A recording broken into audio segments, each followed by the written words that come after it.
Welcome to the deep dive. Today we're getting into something fundamental, animal behavior. We're looking at that invisible architecture. The instincts, the learning, even migration. Yeah, it's a fascinating area. And the core challenge, really, in behavioral biology is figuring out what's innate, hardwired, instinctual, and what's learned, flexible, shaped by the environment. It's that classic nature versus nurture debate, but applied across the entire animal kingdom. Exactly. And both sides, innate and learned, are constantly being shaped by natural selection. It's all about survival and reproduction, ultimately. So our mission today, our deep dive, is to kind of unpack the mechanisms driving these behaviors. We'll go from simple movements right up to, well, complex group navigation. And crucially, how species are adapting or maybe struggling to adapt to big modern challenges, things like climate change. Okay, let's start with the bedrock. Innate behavior, stuff that's basically instinct. The sources say the big advantage is reliability. Right. With innate behavior, there's basically no risk of an incorrect behavior being learned. It's genetically programmed, mostly independent of the environment. It just works. Even for really simple stuff, like just moving. Absolutely. Think about kinesis. It's undirected movement responding to a stimulus, like wood lice. If it gets too hot or dry, they don't aim for a specific cool spot. They just move more. Yeah, they increase their speed. That's called orthokinesis. It just makes it more likely they'll randomly stumble out of the bad conditions faster. Or sometimes they increase turning, like E. coli bacteria do, that's clinokinesis, to sort of explore more when conditions aren't great. Okay, so that's random. What about directed movement? That's taxis. It's movement specifically towards something positive taxis or away from it negative taxis. Think phototaxis responding to light or chemotaxis responding to chemicals. Got an example. Sure. There's a tiny protozoan, Tetrahymena thermophila. It uses positive chemotaxis. It can sense an increase in chemical concentration, maybe food, and it swims directly up that gradient. Very targeted. Okay, simple movements down. What about more complex sequences? I know of fixed action patterns, FAPs. Yes, FAPs. These are really interesting. They're a sequence of instinctual actions triggered by a specific stimulus called a sign stimulus. And the key thing is, once it starts, it usually goes to completion. Even if the trigger disappears. Even if the trigger disappears. The classic example, the one everyone learns, is the male three-spined stickleback fish. During breeding season, right, they get aggressive. Very aggressive towards other males, which develop this bright red underside. Researchers found they could trigger that aggression with basically anything red on its lower half. Like not even a fish shape. Nope. A block of wood, a crude model. If it had that red patch below, the male attacked. It shows how automatic, how hardwired that response is. The red belly is the sign stimulus. But isn't that inefficient? Attacking a piece of wood seems like a flaw. It can seem like it from our perspective. But evolutionarily, the trade-off works. The speed and reliability of reacting instantly to that red signal usually means reacting correctly to a real rival. Okay. So the occasional mistake is less costly than being slow to react to a genuine threat. Precisely. The fitness advantage of that instant, reliable response outweighs the cost of the occasional error in most natural contexts. Makes sense. So these innate behaviors often involve communication, right? Signals between animals. Definitely. Both innate and learned behaviors rely on signals. And there are different types. Visual signals are obvious courtship displays, like storks or aggressive displays. Like a dog baring its teeth. Exactly. And often, those aggressive displays aren't just about starting a fight, they're about avoiding one. It lets the animals assess each other's size, maybe confidence, potential strength. A bit of bluffing involved sometimes. Oh, absolutely. It's a way to potentially settle a conflict without dangerous physical contact. Then you have sound oral signals. Bird songs, obviously. Identifying species attracting mates. Right. Or think about whale songs, those incredibly low-frequency calls that travel huge distances underwater, or even simpler, male crickets chirping. And chemical signals. Yeah. Pheromones. Hugely important. Think social insects like ants or bees using them for trails or alarms. Lots of species use them to attract mates.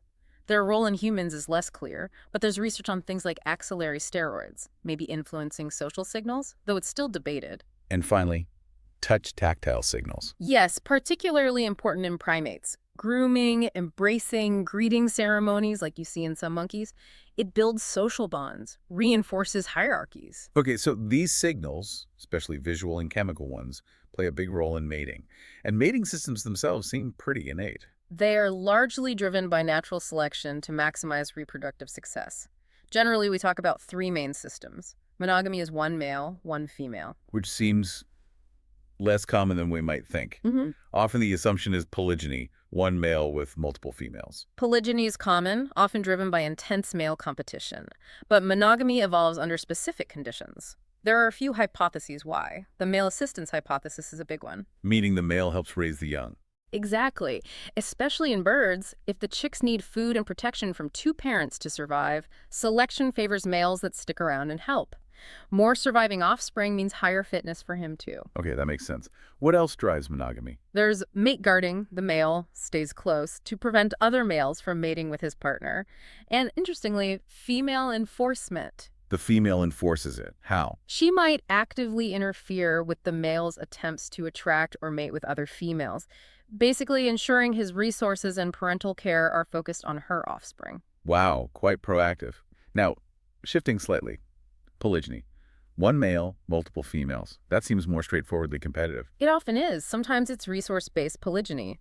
Like the yellow-rumped honey-guide males defend rich resources, like beehives, and females mate with them to get access. Access to the resource. Makes sense. Or you have lek systems. This is where males gather in a communal display area, a leek, and perform courtship rituals. Females visit, compare the males, and choose one to mate with.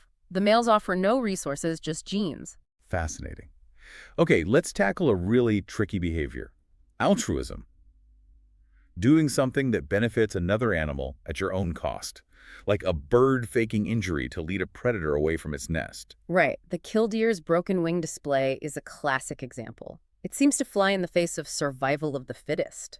Why risk yourself for someone else? It seems counterintuitive to natural selection. It does, until you consider genetics. The main explanation is kin selection. Altruistic acts often benefit relatives, siblings, offspring, cousins who share many of the same genes as the actor. So by helping your relatives survive and reproduce, you're indirectly passing on copies of your own genes. Exactly. It increases your inclusive fitness, which is your own reproductive success, plus the success of your relatives, weighted by how related they are. Think of worker bees. They're sterile, but they dedicate their lives to the queen, their mother, ensuring the hive's survival and passing on shared genes. Okay, kin selection explains altruism towards family. But what about unrelated individuals? Monkeys grooming each other, for instance. Ugh, that's likely reciprocal altruism. It's basically, you scratch my back, I'll scratch yours. But it requires specific conditions. Like what? The individuals need to interact repeatedly. They need to be able to recognize each other and remember past interactions, who helped whom. And there has to be a consequence for not reciprocating. Absolutely. There needs to be a way to punish or withhold future help from cheaters who take the benefit but don't pay it back. It requires memory, recognition, and social stability. It's like a biological social contract. That idea of memory and learning is a perfect pivot. Let's move away from the hardwired stuff and into the world of learned behaviors. Where do we start? Well, the simplest forms are non-associative learning. This isn't about linking two different things, just changing response to a single stimulus. Habituation is the most common. That's like getting used to something. Pretty much. It's learning to stop responding to a stimulus that occurs repeatedly without any harm or benefit. Think prairie dogs near a hiking trail. Initially, they might dive into their burrows every time someone walks past. But eventually they learn the footsteps aren't a threat. Right. They habituate, they learn to ignore it, saving energy and time they'd otherwise waste on unnecessary panic responses. Crucial for not constantly being stressed out. What about imprinting? That feels different. It is different. Imprinting is a very rapid form of learning that happens during a specific, usually very early critical period in an animal's life. It's often irreversible. The classic example is ducklings, right? Following the first moving thing they see after hatching. That's the one. Usually it's their mother, which is vital for survival, but they can imprint on other things, and conservationists actually use this. How so? When raising endangered birds like whooping cranes in captivity, handlers wear crane costumes. This ensures the chicks imprint on the correct species-specific image, so they learn appropriate behaviors like migration routes from costumed humans or ultralight aircraft acting as surrogate parents. Wow, that's leveraging instinct for conservation. Okay, moving up in complexity. Associative learning, linking things together. Now we're talking conditioning. First, there's classical conditioning. Think Ivan Pavlov and his dogs. The bell and the salivation. Exactly. An unconditioned stimulus, food, naturally causes an unconditioned response, salivation.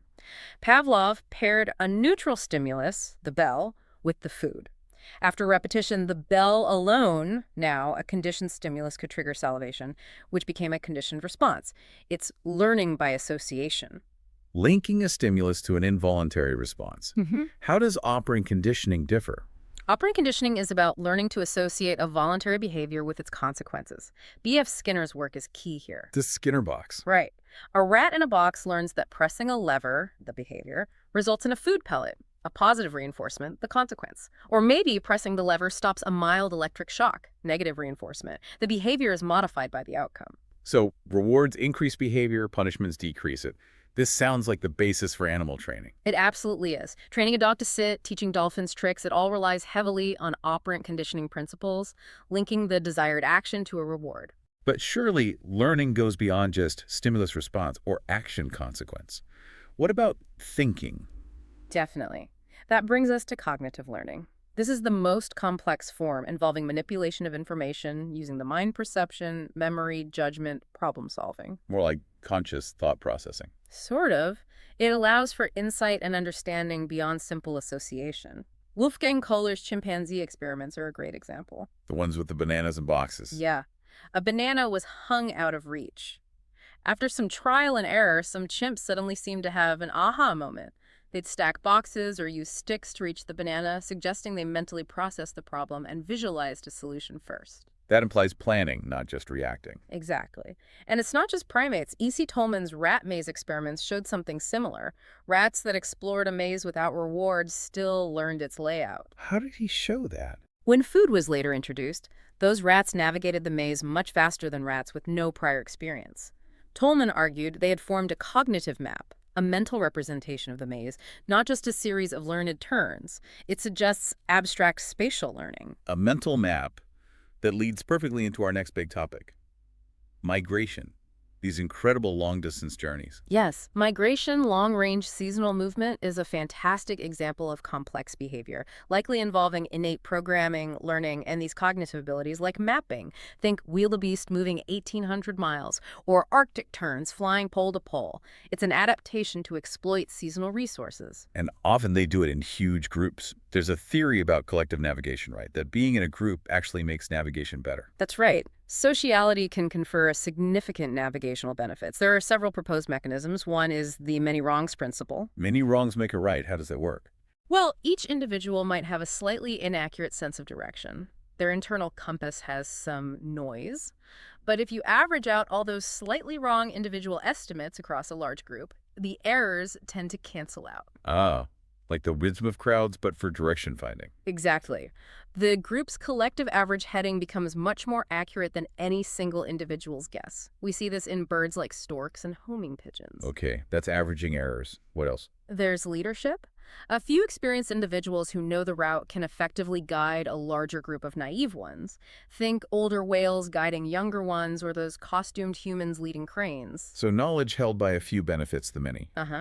Then there's emergent sensing. The group essentially acts like a giant distributed sensor array. How? Imagine birds searching for thermal updrafts to conserve energy. A flock spread out over a wider area is much more likely to detect subtle environmental gradients like temperature changes indicating a thermal than a lone bird. The group collectively senses the environment better. Interesting. And learning must play a role within the group too. Definitely. There's social learning, where naive individuals, usually younger ones, learn routes or specific sites directly from experienced members. Information passes, often unidirectionally, from old to young. Juvenile herring learning migration routes from adults is a good example. So passing down knowledge, is there a way the group creates new knowledge? Yes, and that's collective learning. This is where interactions within the group actually generate new or improved navigational information or routes that didn't exist before, and this knowledge persists over time, potentially across generations. Like refining a route. Exactly. Studies with homing pigeons released repeatedly from the same spot show that the flocks gradually optimize their routes over successive flights or generations of birds in the experiment. The group collectively discovers and adopts more efficient paths. It's like creating migratory culture. Wow. But underlying all this learning and group dynamics, there's still an innate component to migration, right? A genetic program. Oh, absolutely. Migration is deeply rooted in genetics. Studies like crossbreeding migratory and non-migratory populations of birds, like blackcaps, show that the urge to migrate, the timing, the general direction, and even the distance are heritable traits. Genetics sets the basic plan. How is it triggered? The timing is often regulated by the internal circadian clock, which is synchronized by environmental cues, especially photoperiod, the changing length of day. Temperature can also play a role. And the journey itself demands physiological changes. Huge changes, especially for spring migration, which is often faster and more demanding than autumn. We see differential gene expression genes involved in fat metabolism, like FAT-CD36, and muscle strength and function, like MYOD1 and PVALB, get ramped up significantly to fuel that intense effort. This intricate system, fine-tuned over millennia, it sounds vulnerable to rapid environmental change. It absolutely is, and that's where conservation physiology comes in, highlighting the major threats from human activities and climate change. It's causing serious disruptions. Like what kind of disruption? Well, energetically, habitats are becoming fragmented. Critical stopover sites where migrants rest and refuel are disappearing or degrading. This forces them to fly longer distances without refueling, depleting their energy reserves. Which must make them weaker, more vulnerable. Yes, and it can also force them to congregate in larger numbers at the few remaining good sites, which increases the risk of disease transmission. But perhaps the biggest issue is timing. The phenological mismatch you mentioned earlier. Exactly. Climate change is shifting the timing of seasons and resource availability when plants flower, when insects emerge. But many animals still rely on ancient, fixed cues like day length to time their migration.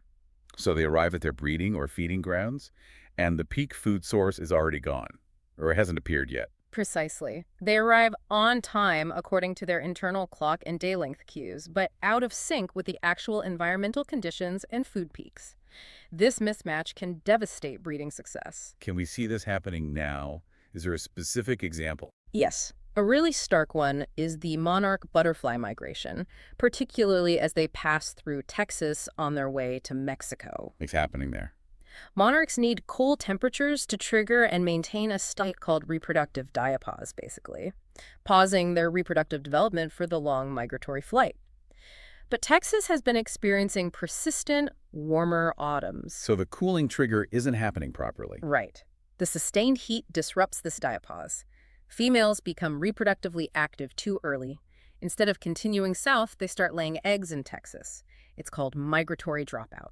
And those offspring probably won't survive the winter, nor will the parents complete the migration. That's the problem. It significantly reduces the number of butterflies reaching the overwintering grounds in Mexico, impacting the entire population's survival rate. Are they showing any signs of adapting to this? There's some fascinating recent evidence. Researchers tracking monarchs found they seem to be delaying migration starts and, intriguingly, shifting their routes westward in Texas, maybe towards the plains region. Trying to find cooler conditions. Yeah. Making course corrections. It suggests they might be capable of making these adjustments, possibly anticipating landscape conditions based on temperature or other cues. It shows a degree of behavioral flexibility, perhaps linked to that collective navigation we talked about. So it's a live experiment unfolding right now. Can their learning and flexibility keep pace with the changing climate? That's the critical question. It brings together everything: the innate drive, the environmental cues, the potential for learned adjustments, and the challenges of rapid change. It really does tie it all together. We've gone from, the simple twitch of kinesis and the rigid FAP all the way to cognitive maps and this incredibly complex socially influenced navigation over vast distances. It's all about optimizing fitness in different ways. It is. From pure instinct ensuring reliability to sophisticated learning allowing adaptation. So to wrap up, what's the final thought for our listeners to chew on, something provocative related to this? Well, thinking about that collective navigation and the monarch example, evolutionary models actually predict something worrying. Populations that rely heavily on social information for things like migration routes can be susceptible to collapse if their numbers fall too low. It's called an alley effect. The group benefits diminish, accelerating the decline. Because the collective wisdom or learning capacity breaks down. Precisely. So the provocative question is this: If climate change forces continuous, rapid changes in migration routes, not just refining existing ones, but potentially needing entirely new ones year after year, will those collective learning mechanisms be fast enough? Or could the pressure to constantly learn and adapt actually accelerate a population collapse if numbers start to dwindle? Is the very mechanism that allows adaptation potentially a vulnerability under rapid, sustained change? Wow. Can the system learn fast enough? Or does the need for constant relearning break the system when populations are stressed? That's definitely something to think about. A Mhm. race against time mediated by behavior. Exactly. How resilient is collective learning itself? That's the edge we're exploring now.